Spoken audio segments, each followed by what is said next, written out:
Баршаңызға сәлем. Бүгін менімен бірге жинал Айдары. Мен қазір көшеге шыққалы жатырмын. Сонымен жаңа шашымды түктеп, макияж жасаймын. Менімен бірге болыңыздар. Мынандай тонер бар менде. Тонермен бетімді тазалап бірінші сүртіп аламын. Макияждың астынан сыворотка жағамын. Менің кожам құрғақ болғандықтан тоналканың астына сыворотка жағамын. Крем жағамын. Мен қорғанатын крем. Кремді мынан шағып жағамын.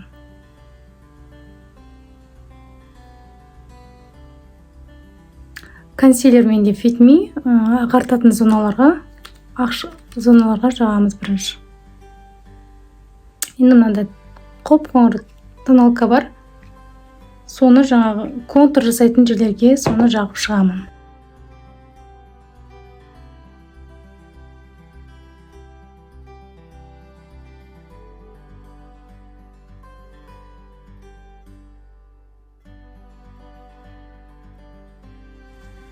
Мынандай қасқа арналған сабын болады, соны жағамын қасыма.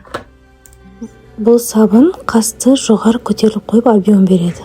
Гель для бровей. Не тарап шығамын.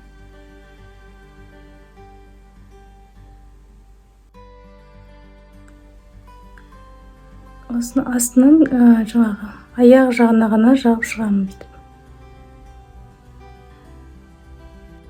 Мен қасқа көп көңіл бөлемін, сондықтан қасымды жақсылап оформление жасауға тырысамын. Полностью жағып шығамын. Мына тісін аламын.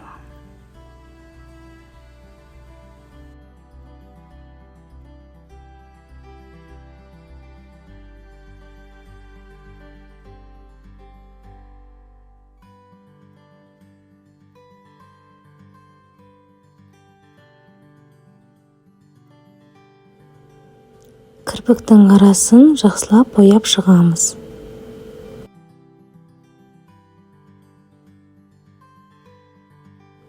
Сосын стрелка жасаймыз карандашпен. Жіңішке кисточка алып, жаңағы бояған карандашты созамыз. Өзімізге ұнайтындай етіп, стрелка сызамыз.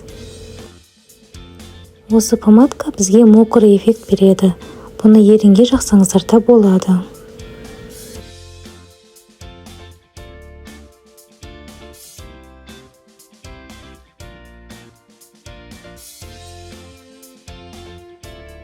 Астыңғы кірпік жақпен қабақты бояймыз.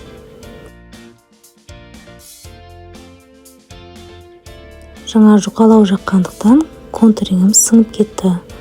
Үстінен тағы да қайталаймыз.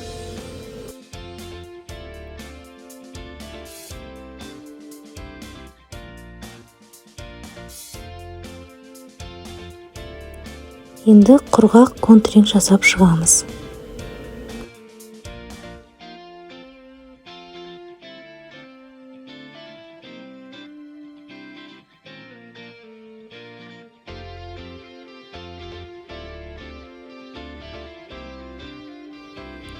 Аз ғана арасып жеті пудраны алып, майланатын жерлерге жағып шығамын. Хайлайтер жағамыз.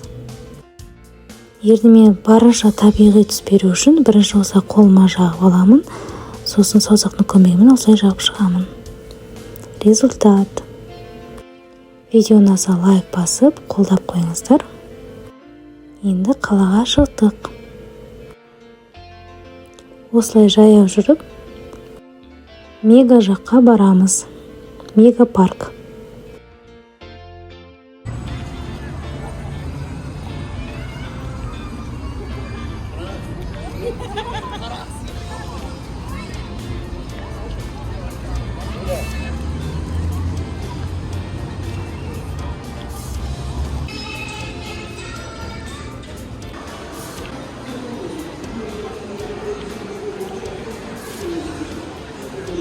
Меганың ішіндегі Страдиварус дүкеніне кірдік.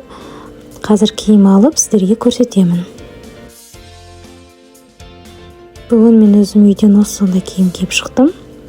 Күн салқында болғандықтан жұқа осындай джемпер киіп алдым. жемпірсіз осындай.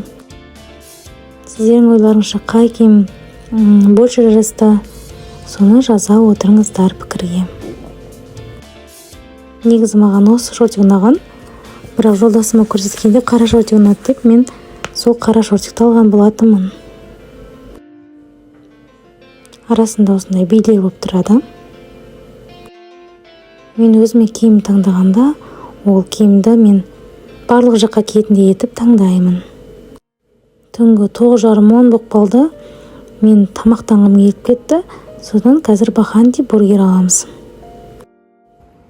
Заказ беріп қойдым, енді күтеміз бірге.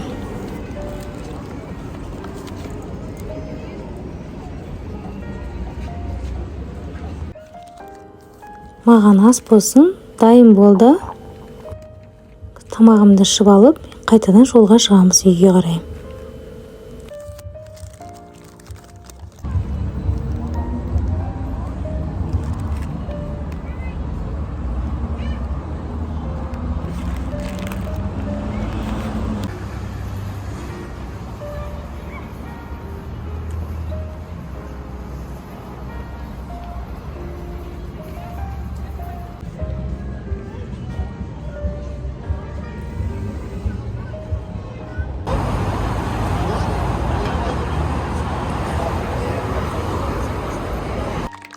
Үйге келдім, енді бетімізді жуамыз.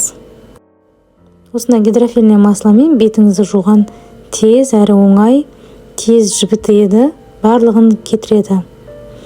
Осыны бір осылай қолға жағып аламыз да бетімізге жағып шығамыз, осылай уқалап шығамыз бетімізді. Сосын шайып жуамыз сумен. Оның артынан гель бар бет жуатын менде, сол гельмен тағы да жуамын. Бұрын макияжды жумаған өте қиын болатын. Осы гидрофильный масло алғалы бері оңай.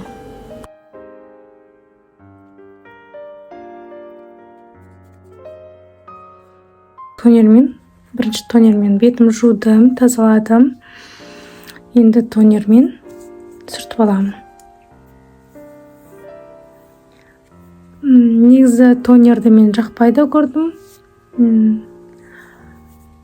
Жақпасам, бетім кішкене құрғақ болып тұрады. Жаққан кезде увлажненный болып тұрады бетім. Сондықтан келі сывырыткам макияждың астынан да қолданамын, кешке жақында қолданамын бұны. Өзі негізі арзан тұрады. Маған есі ұнады, бетті осыдан увлажненный болады. Бетке көмегі бар, өзінен үлкен. Әлі мынандай бар. 1 жылдай болды, өтен 1 жылдан асты ма? Көп болды. Макияжға да қолданам бұны.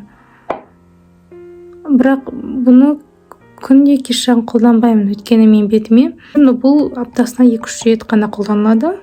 Бірақ макияжда обязательно кетеді. Макияж кислота бар менде. Мына 2 кислота бар. Мынау ретинол, мынау тоже кислотный крем. Кеше мысалы мынаны жақтым, бүгін қазір басқа крем жағам бетіне, ертең мынаны жағам. Бүрсі күні жаңағы сывыртқан жағамда үстінен басқа крем жағам. Сонда 4 крем ғой менде.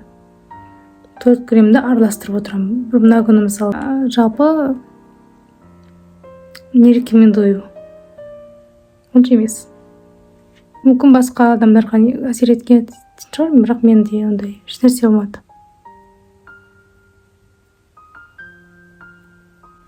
Есі келеді. Андай пептидпен крем бар. Бүгін осыны жағамын.